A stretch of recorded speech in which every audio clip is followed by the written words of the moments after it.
Good morning. Welcome to JP's morning brief for August 7th, 2026. Good morning, everybody. Welcome. Man, I tell you what, I was all prepped for the JPA report. Welcome to JP's morning. Oh, man. Forgot to turn my volume down. Hold on just a second here. Okay. Yeah, I was so prepped for the JP8 report because I do all my scripts and stuff and make sure everything's good to go. And this morning it was going to be called Marsha, because Marsha Blackburn won in in Tennessee yesterday. That was awesome. We're going to cover that, right? She's going to be the first woman governor of the state of Tennessee. Awesome. And then this came out. I'm going to give you the headline, and then I'm going to do all my other stuff, and then I'm going to cover it. All right. Lisa Murkowski just announced that she will vote no to Todd Blanche to be the next Attorney General. That came out 1 hour ago. What good does it do to be a Republican when you won't vote for your president? The president wants Todd Blanche to be the Attorney General. There is nothing, absolutely nothing wrong with Todd Blanche, except for that he works for the Orange Man. That's what it is. It's pure D Trump derangement syndrome. She is what's wrong with politics. The Nepo baby herself. Okay, let me stop. Okay. Welcome to JP's Morning Brief. As I come down, hey, if you're not already a follower of the page, please click on that little bell and scroll down till you see the word follow and click it, please, okay? And then give me a thumbs up for the episode. And then chat with me. I need someone to talk to because everybody's asleep. Oh my goodness, I still can't believe that, man. Okay, yeah. So follow, like, and chat, please. Okay. Next is my buddies with the Armament Shop. Whether you're looking for your first firearm, upgrading your setup, or need expert service, Jason at the Armament Shop is Copper's Cove's premier source for all things shooting. Browse a wide selection of pistols, rifles, and shotguns backed by top-tier gunsmithing for repairs, along with reloading supplies and professional cleaning to keep your firearm in peak condition. Need a transfer? We make FFL transfers fast, easy, and affordable. Need your concealed handgun license? Jason Jason can handle those classes both online and in person. He has over 3 decades of experience. Visit the Armament Shop today at 115A West Avenue D in Coppers Cove, or call or text at 254-560-2023, or visit www.armamentshop.com. That's www.armamentshop.com. The Armament Shop. Your safety is our priority. Welcome back. Okay, let me get my stuff here. I'm set. All right. So, the Iran update. There's no deal yet, but maybe soon. Okay? We're not playing Lucy, but there's no deal yet, but maybe soon. All right? Two Israeli Defense Force soldiers were killed in action by Hezbollah bomb yesterday, and Israel retaliated with airstrikes. Houthis, they attacked 2 Saudi Arabian oil tankers yesterday. As a result, oil prices is go up some, okay? Houthis wound 7 Saudi Arabian soldiers. 2 Egyptian soldiers, and 1 Yemeni, and 1 Pakistani soldier. So the Houthis are ratcheting up the rhetoric, and they're actually causing casualties among there were so that is more of like a United Nations type group to enforce a ceasefire agreement between Saudi Arabia and the Houthis. Okay, or uh, but it looks like that thing's heating up too. All right, let's see.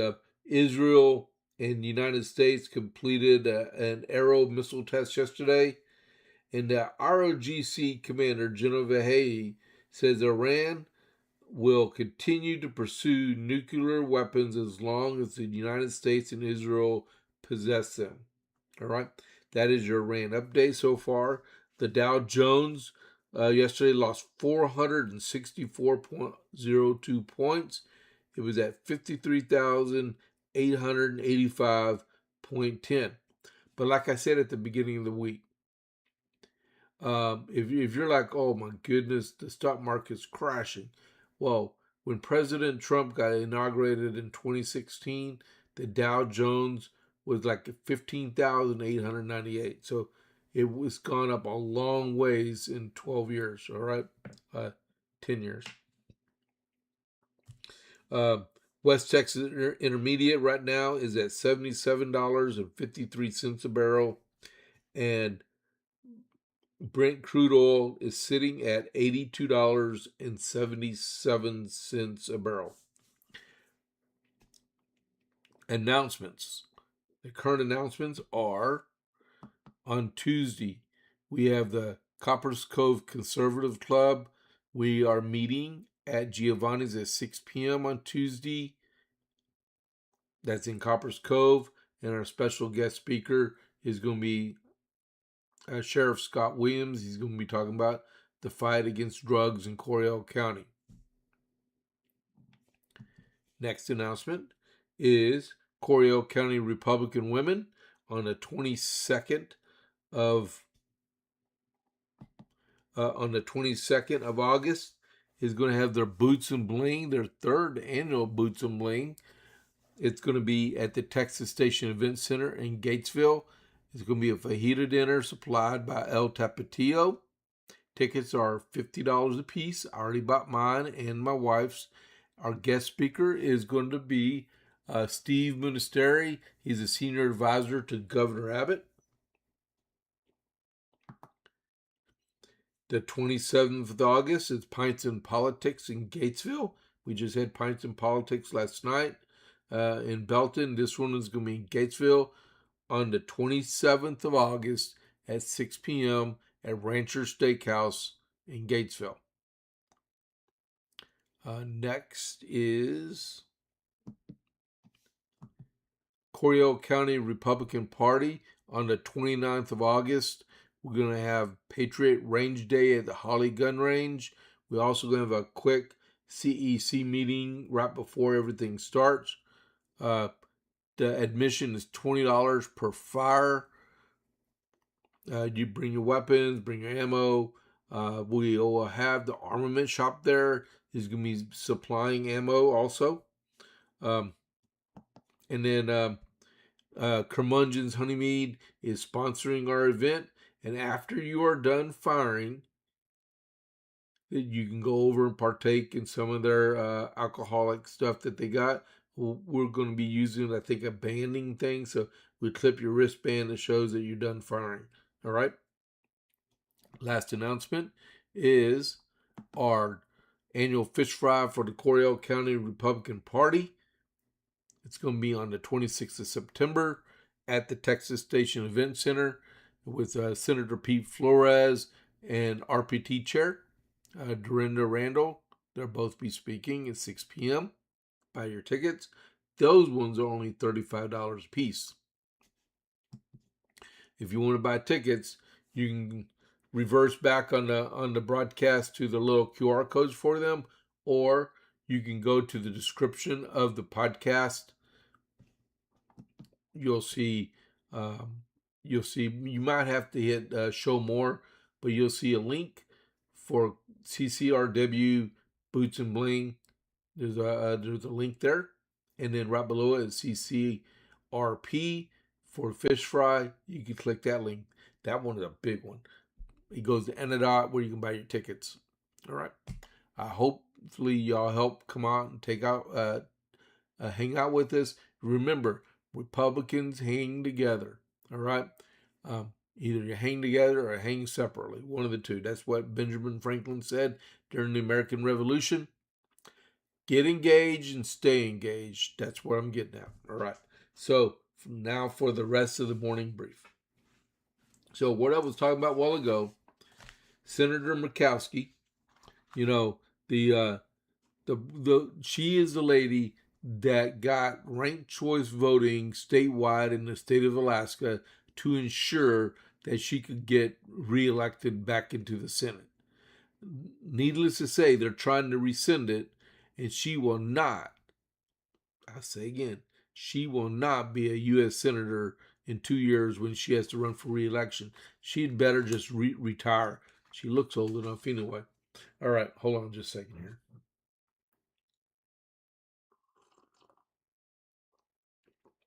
So all the rhetoric was 6 a.m. 6 a.m. Eastern time this morning, which was about an hour and a half ago now, right? Lisa Murkowski said she will oppose the confirmation of Todd Blanche as the Attorney General. With two GOP holdouts, Murkowski and Susan Collins, Blanche now faces increasing difficult pathward to getting confirmed. She said the country needs an Attorney General who will check the worst impulses of this administration.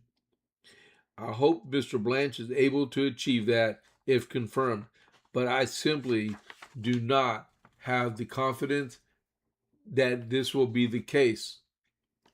She posted on X at 6 a.m. Eastern. She listed a series of grievances with the Justice Department's behavior under President Trump, including the handling of the Epstein files, immunity grants to Trump and his family.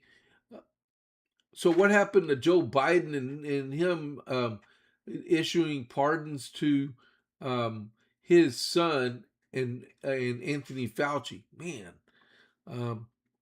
to anti-abortion groups and targeting of sitting senators. So if you do your job, you don't have to worry about it. But I guarantee you right now, when it comes to 2028, your goose is cooked. Because I hope he self-funds the person that runs for that Senate seat. Which Mitch McConnell still being absent, Blanche can only afford to lose 2 Republican votes, assuming McConnell does not return and all the Democrats vote against him. Axios Hans Nichols reported this week. Murkowski makes 2 against already, with Bill Cassidy still has not said how he will vote. Okay, so I'm pretty sure Mitch McConnell's a yes vote. There is nothing wrong with Mitch McConnell, and I do believe he is in Washington, D.C. I would put his butt in a chair, a wheelchair, and roll him down the aisle in the Senate chambers and have him vote yes. Or is Senator John Thune a coward and won't push it? Because if Mitch McConnell won't get out there and vote, he needs to go ahead and resign. Because he ain't doing no one a favor. A no vote is a vote for, a non-vote is a no vote for Democrats. That's all that matters right there. The deal about Lisa Murkowski. So if you didn't know, that several years ago, back in 2020, she saw the writing on the wall, and she said, well, the only way she's going to be able to stay in power is let's get ranked choice voting in the state of Alaska. What happened in 2022 was ranked choice voting led to a Democrat, even though Sarah Palin won, it led to a Democrat winning statewide election, because the U.S. District of Alaska has only got one congressional representative and then two senators. So um, it enabled Lisa Murkowski to fend off her Republican challenger so she can get reelected, but it led to a Democrat getting elected to Congress. And now, well, she got beat, right, in 2024, but so she got smart. Now she wants to run for the United States Senate. So the other U.S. Senator, uh, Donaldson, I can't remember his name now. Oh my goodness, man! But he's in danger of getting beat because you throw chud in the water. What are you going to get? You're going to get a bunch of sharks, and you get sharks that start circling. That's what happened. Lisa Murkowski is toxic to the Republican Party. I'll stop there. Get Mitch McConnell in there to vote, or make sure that Bill Cassidy is going to vote yes. Okay, that's all we can do. That's all we can do in itself. My next one was Marsha Blackburn in Tennessee. She won 43-32 last night, which is great. She's going to get elected as governor of Tennessee. No doubt about it. She will get elected. The only bad thing that happened in Tennessee yesterday was Congressman Ogles got beat. All right. That's my next article. But yeah, congratulations to Marsha Blackburn. Too bad I couldn't go Marsha on my title for the JPA report. But this junk from Lisa Murkowski is more important right now because we do need an attorney general. All right. They can always hold on to the nomination until everybody comes back from their 37-day vacation. Hopefully, Mitch McConnell will be well by then enough, and he can walk into the Senate chambers and vote yes. All right, we can always do that. All right. So, yeah, congratulations to Marsha Blackburn in her primary win yesterday. That's very good news for her. I remember when she was just a congressman. So the next one was Ogles. Andy Ogles got beat last night in his primary. He had his ethical challenges. He really should have not ran again. Matter of fact, he just introduced articles of impeachment against, I forgot her name, Amy Sweeney or something like that. She's a judge that went against the ruling of the Supreme Court and made another stay in a temporary protective status case against the president. All right, but he initiated articles of impeachment. But he got beat last night by Charlie Hatcher. All right, so Mr. Ogles is not going to be a congressman in January. All right, but one of the reasons why he lost was because a Democrat super PAC funded $2 million into the campaign that caused him to get beat. I said that right. A Democrat super PAC that helped fund Kamala Harris's presidential campaign used some of that leftover money and threw money into that congressional race and caused him to get beat. Andy Ogles was defeated by a primary challenger Thursday by Charlie Hatcher, a farmer and a former state commissioner of agriculture. Although the primary was far from a top-notch contest from the 2026 primaries, it served as a microcosm of larger forces at play in the Republican Party. From a break in endorsements between President Trump and Governor Bill Lee, to millions being pumped into the district over environmental policy, the race attracted attention well beyond its borders. The Invest in Tomorrow Coalition Super PAC had recently spent $2 million in opposing Ogles and supporting Hatcher. The group had raised $6.7 million this year, making Ogles a sizable portion of their spending this cycle. The way that Ogles sees it is that it is an attempt by Republicans, attempt to show Republicans what happens when lawmakers attempt to claw back government funding on renewable energy sources. Like many other Republicans, Ogles has called to scale back renewable energy investments under the Biden administration.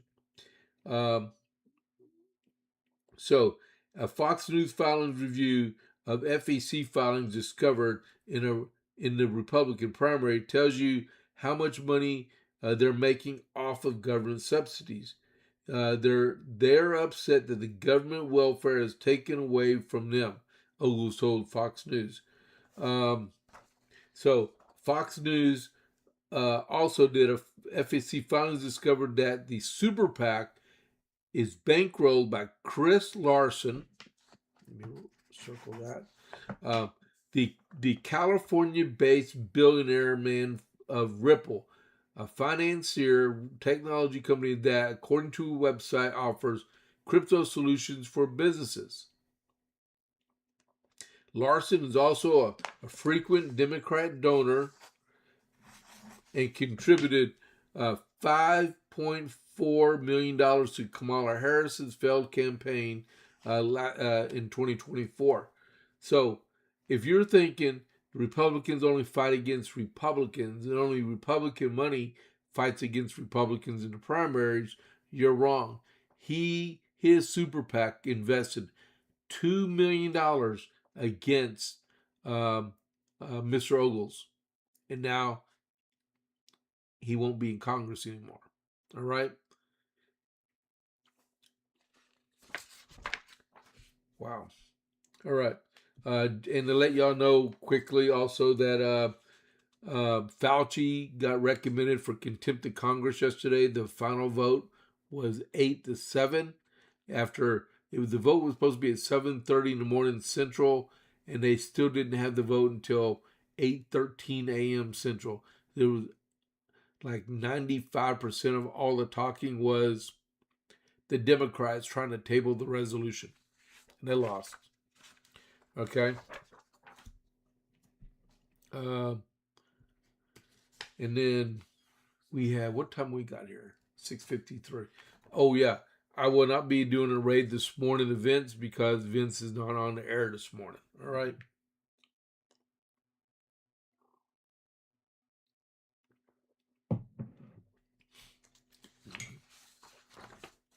Let's end this on another note this morning. All right. So, I got this out of the Texas scorecard. If you live in Texas, you know what 30-5, 30-6, and 30-7 means, right? 30-5 is no weapons at all. 30-6 is concealed carry only. 30-7 is open carry is allowed. I believe that's how it goes. If I'm wrong, tell me I'm wrong, okay? So, two places went and filed a lawsuit because they believe they did not need to show those required signs. Because in Texas, there are signs that actually say what you can and can't do. Like, I'll read it right here. 30-7, right?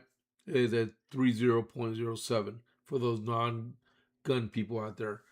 Pursuant to Section 30.07 Penal Code, trespass by license holder with an open carry handgun. A person licensed under Subchapter H, Chapter 411 Government Code, handgun licensing law, may not enter this property with a handgun that is carried openly. So 30-7 says you can only be concealed carry. All right. See, I was wrong. All right. but I always look for it. Now I remember it now. So it was a church and a coffee shop that both filed suit saying they should not have to post those signs because they're ugly signs, and they wanted to post their own.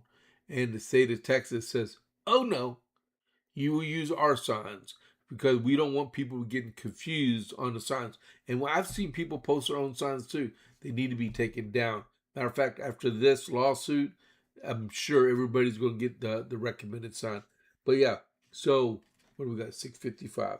A federal appellate court, which would be the Fifth Circuit Court of Appeals in New Orleans, uh, dismissed a lawsuit challenging state laws that govern when persons carrying handguns can be convicted of criminal trespass if they enter or remain on property where guns are not welcome. The court determined that the plaintiffs, a coffee shop, and a Unitarian Universalist church in the Houston area failed to show injuries that are traceable to the defendant's conduct and can be redressed by a favorable decision. The laws, the Penal Code 30.6, 30.7, require the postings of signs as specific requirements on the buildings of property owners that wish to ban handguns from their premises. Property owners may alternatively issue a written notice in the form of cards and give verbal consent to potential violators. 30.6 and was codified in 1997. 30.7 was codified in 2015 to address openly carried handguns. Over time, legislatures codified a highly specific text size bilingual requirements for 30.6 and 30.7 signs, leading to a familiar large postings seen in many Texas storefronts. It's to keep people from being confused. And they do it in English and Spanish because we have a large Spanish population in the state of Texas. All right. As previously reported, Bay Area Unitarian Universalist Church and Antidote Coffee filed a federal lawsuit in 2020 challenging the signage requirements, arguing they constitute content-based viewpoint-based regulations on speech. The plaintiffs claimed that this violated their rights under the First Amendment to the U.S. Constitution. Named as defendants were the Harris County District Attorney, the Harris County Sheriff, the Houston Chief of Police, and the Webster Chief of Police. Although both plaintiffs posted the prescribed signs to fend off handgun carrying individuals, they objected to the burdensome, ugly, intimidating appearance of required signs. They brought the lawsuit on First Amendment grounds, claiming that the standardized messaging on requirements constituted government scripted speech. Before proceeding to trial on merits, Judge Werlin granted the defendant's motion to dismiss, finding the plaintiffs lacked Article III standing under the U.S. Constitution. The plaintiffs appealed to the Fifth Circuit. In New Orleans, a divided panel concluded that the plaintiffs did, in fact, have standing to sue in reversing the district's order. The majority of the Fifth Circuit then voted en banc review, meaning that the case could be reheard before all judges. This vacated the panel's ruling. Oh my goodness, man. Just post the stupid signs if you don't like it, right? It's to keep people from walking into trouble because we don't want one of those we got you type moments and stuff, right? Man, all right. So that is JP's morning brief. There was a whole lot more, but that was a good one to bring because people really need to know that, especially here in the state of Texas. So if you have a business and you don't want concealed or open carry, you got to post the signs, all right? The signs that the state of Texas says you will post. All right, so I will see y'all in 1 hour with the JP8 report. I hope y'all have a great morning If you can't join me for the JPA report, have a great weekend. But I'll see everybody else in 1 hour. All right. So this is James Pierce. I will catch you on the flip side. I'm out.